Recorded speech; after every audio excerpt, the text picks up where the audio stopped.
Hello, welcome back to my channel. It's Shelby. Today I wanted to talk about my fall book recs because I just finished reading this one book that I honestly didn't think I was really gonna like. I kind of bought it on a whim because I saw it a few times. But anyway, it basically made me realize that it's about to be fall time and it made me feel so cozy. And I thought, what are the other books that have made me feel super cozy that I just have to share with people? Because I was taken aback. I was like, why is this cute? Why am I gasping? Why am I like, oh? Because this isn't something that I would normally pick up. It's not something I would choose to read, but I decided to be a bit spontaneous, shall I say. Although it's still kind of the genre that I like because I'm the type of girl who loves to read anything fairy tale-esque or anything like fantasy, honestly, but like specifically when we break it down, I really love fairy tales, and I enjoy reading about fae. Which, another thing I want to throw out there before we jump into the book recs, if you know of any Black authors that write adult fantasy fiction specifically about fae or fairy tales, let me know, because it's been hard trying to find it because I know there's like what Legendborn isn't really like that, but it's also not adult, you know, so it's like specifically adult. Anywho, back to the point of this video. The first book that I wanted to share with you that I was shocked and it made me feel so cozy and I was like awing the entire time, like I just couldn't believe that I liked it, is Half a Soul. I was so shocked by this book because not only is it not really something I would reach for, but also it's set in like the past. And when I say by that, I mean like it gives Bridgerton. Not with the romance and the drama, but like how they talk and like the customs, you know, like how they have balls so that the women can meet men and stuff like that. I'm still speechless. Like, I never thought I was gonna rate this what I rated it. So this book follows a girl named Theodora Eddings. She goes by Dora, and currently, well, let me reverse. It follows how she lives with her aunt and her cousin, who's basically like her best friend, and it's literally so simple. I think I'm gonna do a bad job of explaining it, but she lives with her aunt and her cousin because her mom and her dad are not in the picture. They passed. Rest in peace. And her aunt is like every other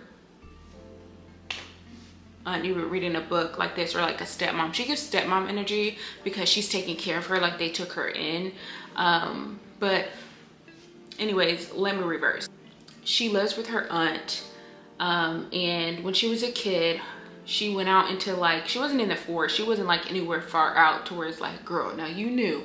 She was just out. She normally went to this area like off the edge of the woods to just like, you know, relax, be alone, you know, as one kid would want. And this fairy came up to her and basically was like, oh, hey, I've been looking for you.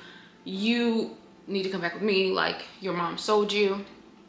And basically what he does is try to steal her full soul, but her cousin comes with like these scissors and stabs him, so he only has the time to steal half of her soul. So that's where the title of this book comes from, and she grows up with only half a soul. Now, what made this book so cozy to me despite such a dark start in this kid's life is it fast forwards to her as an adult, and her aunt is trying to make sure that her daughter, who is her cousin, can get married. So they end up going out to London because they live in the countryside and there's not many bachelors out there for them to marry.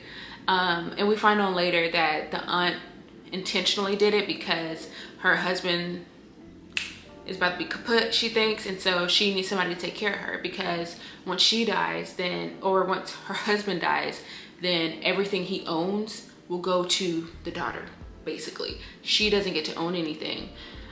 So she was like, well, shit, my meal ticket is probably about to kick rock soon, so I need to use my daughter.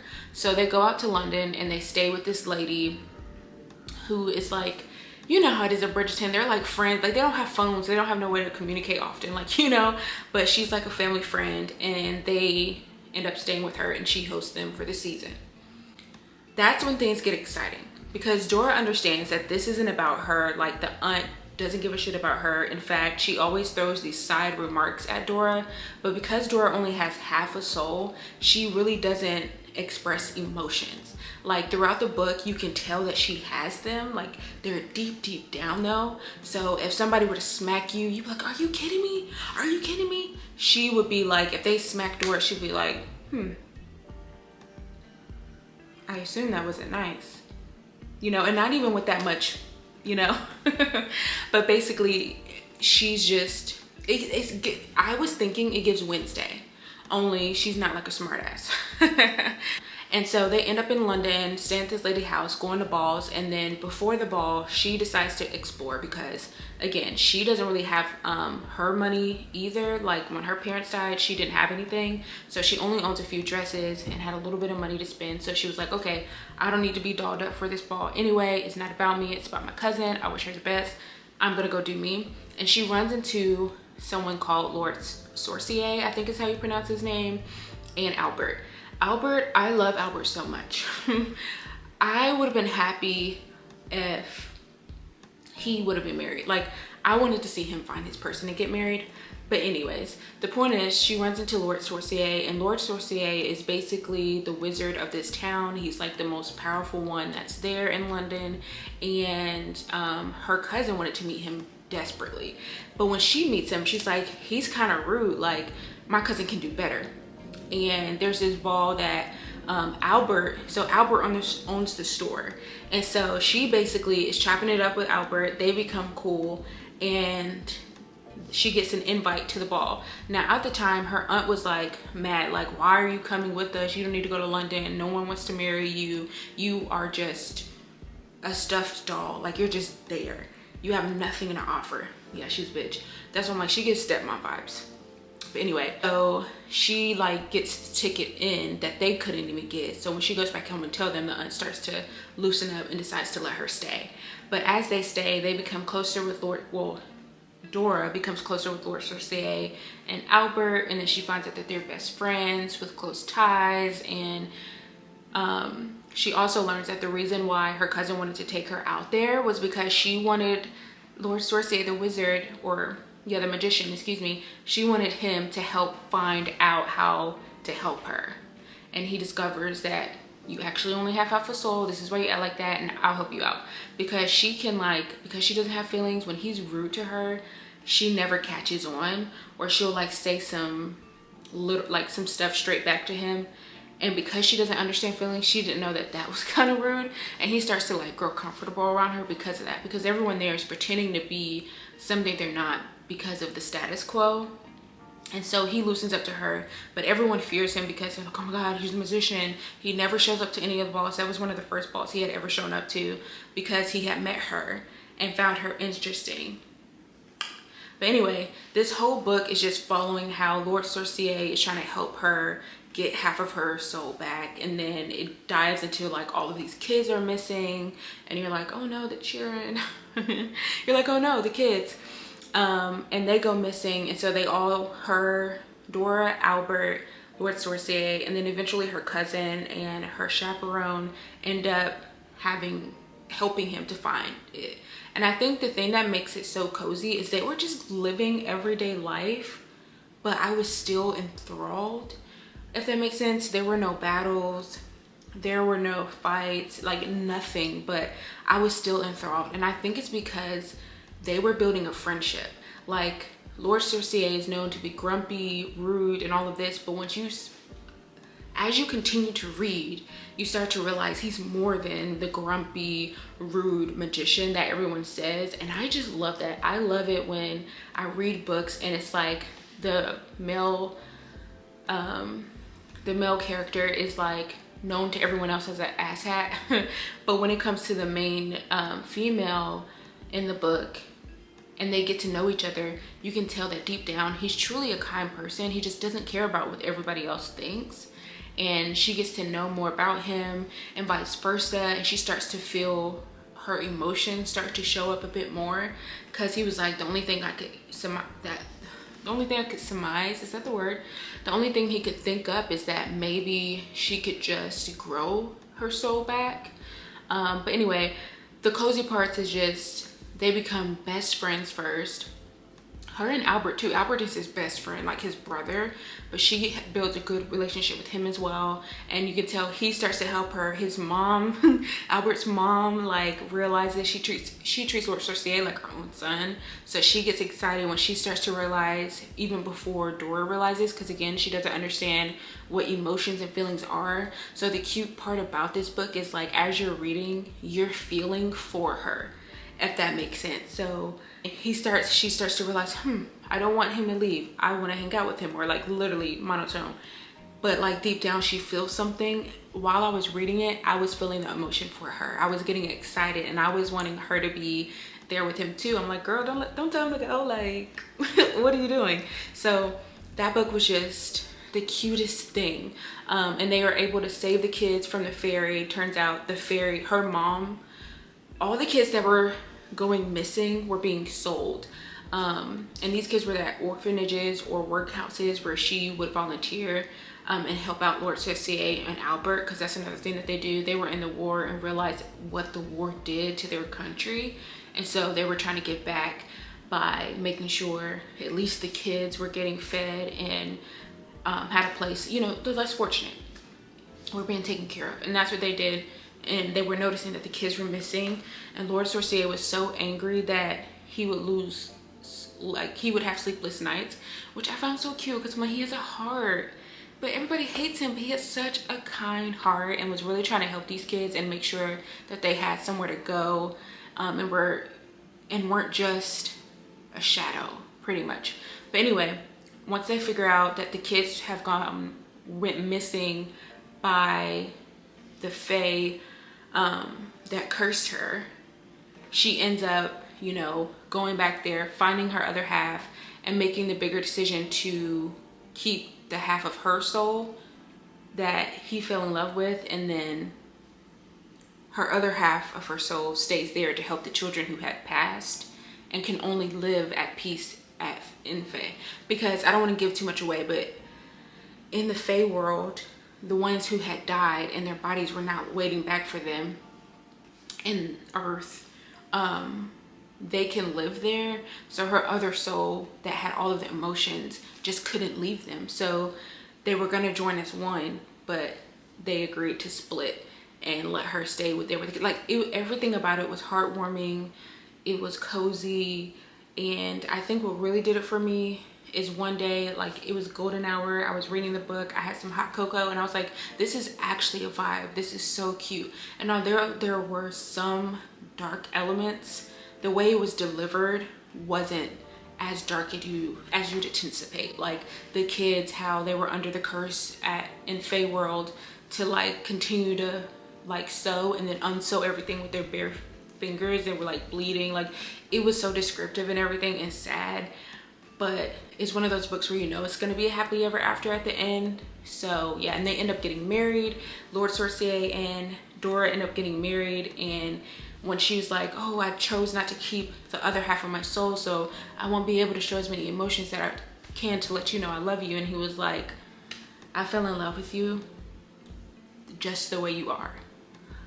I just found that whole book to just be oddly warm and sweet. And also, I've always been someone who's always fallen for like people's personalities, and like you can be like, oh, he's fine, or oh, he's okay, oh, I don't think he's that cute.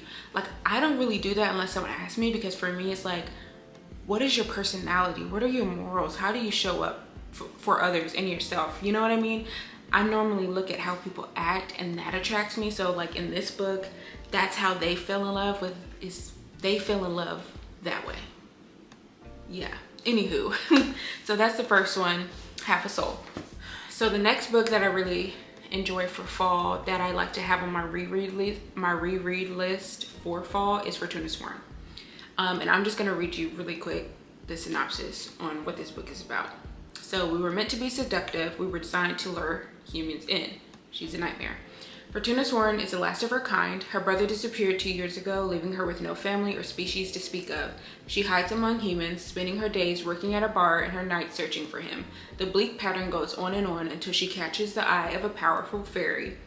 He makes no attempt to hide that he desires Fortuna, and in exchange for her, he offers something irresistible. So Fortuna reluctantly leaves her safe existence behind to step back into a world of creatures in power.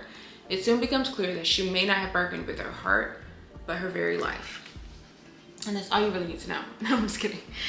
I don't like a storyline normally where the whole purpose is someone's sibling was kidnapped and now they're missing and you gotta find them. Like, I love my siblings in reality. But when I think about it, it's just like, that doesn't bring me joy. You know, like, not joy, but like, it doesn't bring me, it's just not exciting. Like, I don't want to give anything away. Just know, if you like fairy tales, if you like fae, you should read it. However, there are some trigger warnings in here, like slavery. So in this fae world, lesser creatures are enslaved in the kingdom here, and she moves into there, and I'll give it away, her brother is one of the slaves here. There's a lot of fighting to the death, stuff like that. But if you actually have read like any Grimm's Brothers fairy tales,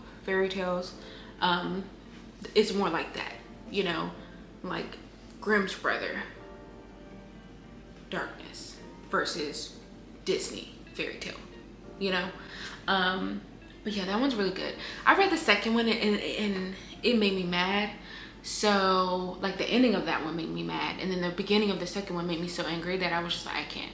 Like, it really invokes a lot of emotions, but I think it's perfect for fall because it gives an air of like darkness, spookiness, keep you on the edge of your seat, like what's about to happen kind of vibe.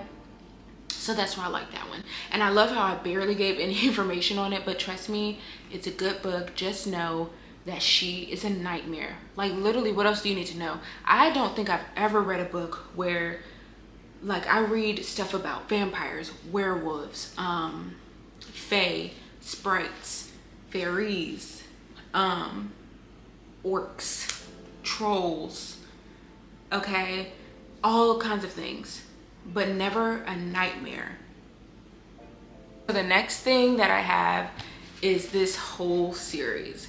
And I know there's a lot of controversy about this series because people really be like, another Hades and Persephone like book, like it's not really all that. Like, I've been that person to say stuff like that. Like, I get it, but honestly, these books are so freaking good. In fact, they're addictive.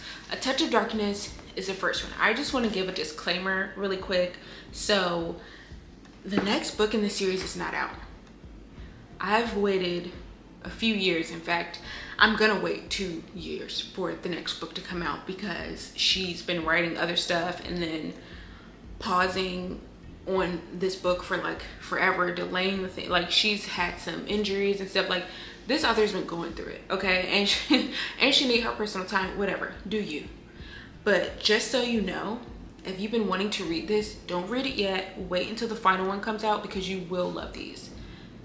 You will enjoy them. They will be a fun ride, especially if you're into fantasy romance with spice. And especially if you're also into the Hades and Persephone mythology.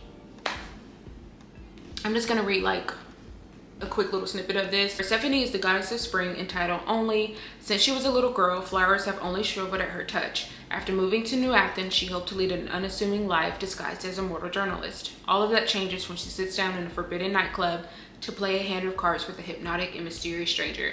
Hades, god of the dead, has built a gambling empire in the mortal world, and his favorite bets are rumored to be impossible, but nothing has ever intrigued him as much as the goddess offering him a bargain he can't resist. After her encounter with Hades, Persephone finds herself in a contract with the god of the dead, and his terms are impossible. Persephone must create life in the underworld or lose her freedom forever. The bet does more than expose Persephone's failure as a goddess, however. As she struggles to sow the seeds of her freedom, love for the god of the dead grows, a love that is both captivating and forbidden. Ciao. The most intriguing thing about this book is the whole aspect of her having this deal with him that she has to create life in the underworld. where there's only death, there is no life. I think that aspect of this as a whole is what made this series so good to me. One thing about it, and two things are certain: I do not like journalists. I do not like journalists. I don't. I find them to be so annoying, especially the ones who aren't doing their research. Like, whenever you watch K-dramas, whenever you watch any show of any kind, whenever you read books and they're journalists, they're always annoying. Because as a whole, journalists are annoying because like they mind other people's business. So if that's something about you that's like annoying, it's worth it still. So basically, I grew addicted to this series because I was in love with the fact that how they met was so cute to me. Like, yeah, they met in a club, but it was because they were playing a game, and then that was clearly a way for him to continue to see her, and clearly he couldn't get enough of her, but was pretending like he could, vice versa. Like, everything about this was just so good to me. I think it was just a fun time. And that is also a series I would want to read with my full sweatsuit on, cocoa, pumpkin cream, iced coffee, at a bonfire perhaps. Like, yeah. The last one that I have that I thought twice about, but I was like, you know what? I'm not normally a YA person, so I feel like I should share this because I'm not normally a YA person. But the last one is These Twisted Bonds. I'm sure you've heard about this duology, but it's really so good. And I think it's because it takes themes from some other books that I really like. Like, it kind of reminds me if this had a baby with A Court of Thorns and Roses, just the first book, mixed with a dash of A Promise of Fire, only a dash, maybe the Bridge Kingdom. I'd say the Bridge Kingdom for like the backstabbing aspect of it all. This one is another one where I said I don't care for like you going to find your sibling, like they gone kind of vibe. But my favorite part about reading about Fae is how they're like tricksters and they play games with you, and what they say is not always, it's like the truth, but it's like a play on words, so you're not really getting, like, I just love it all. Anyways, but when she suddenly finds herself entangled in a dangerous web of her own making, loving two Fae princes and trusting neither, things are not quite as clear as she once thought. A civil war wages in the Unseelie court. Bree struggles to choose a side. How can she know where she stands when she barely knows herself anymore? So I liked every part of this. I liked the whole backstabbing aspect because I always knew, I feel like I can always tell when the main character is not supposed to be with one of the male characters. I feel like I always know. And I think the only time I didn't know was Shadow and Bone, but I wanted her to be with the evil guy. So, I mean, I did. Anyone else? But anyways, I just love how it felt very YA, you know, and you can be an adult and not know who's right for you. But I feel like the obvious red flag she was falling for and she was still with, you know, she's not yet at that age, you know, where you would learn that it's their actions and their personality that really matter, and that shows you a story. And I love how this was about her finding her sister, but she barely talked about her. Yeah, that was shade. When I read this book, she barely talked about her sister. Like, in the beginning, she would talk about her or whatever. But then after a while, she started to be like so enthralled with the world and the boys that, like, I don't even think she remembered what her sister's name was. Because in the beginning, I do remember vividly that her and her sister used to live like in a basement, okay? And they were there sewing stuff for free just to be able to pay rent with all the money that they would make in order to stay with their evil stepmother in her dingy house. She was rude. I remember she had a friend who it never seemed convenient to help her. Like, and that was the first straw. You got a friend, you going through it. You in the slums, but he eating fine and he breathing well on high ground, but he can't help you. See, it was just a lot of stuff going on in that book that made me just be like, I'm here for the drama. Like, let's be real, I'm here for the drama. I wish your sister well, but I'm here for the drama, like the boy drama, honestly, truly. But I really think that this is an amazing fall read because the drama, it brings the heat. It does. It really does. And I know my tastes aren't like everyone else's. Like, I'm not about to tell you to read some like Thrasher book and stuff because I don't really read things like that. I'll try to step outside of my box, but honestly, these are the type that I enjoy. It has to have some romance, whether wholesome or not, whether messy or not. Okay, there needs to be romance, and there needs to be a lack of a plot slightly if it's spicy. And that's my type of fall book. Like, honestly, the only book out of these that wasn't really spicy is Half a Soul. This one wasn't really spicy, like, at all. In fact, they only kissed once in the book, which is fine, but I'm just saying, if you normally read spicy stuff like I do, that one is like not on the spice level at all. And then for Tuna Sworn, I would give this one, for spiciness, out of 5, maybe 2.53 from what I remember. And A Touch of Darkness, probably 4 or 5. Okay, it's breaking the scale. I hope you're enjoying fall and have had your ciders, your pumpkin whatevers, and I look forward to seeing you in the next video. Thanks for watching. Bye.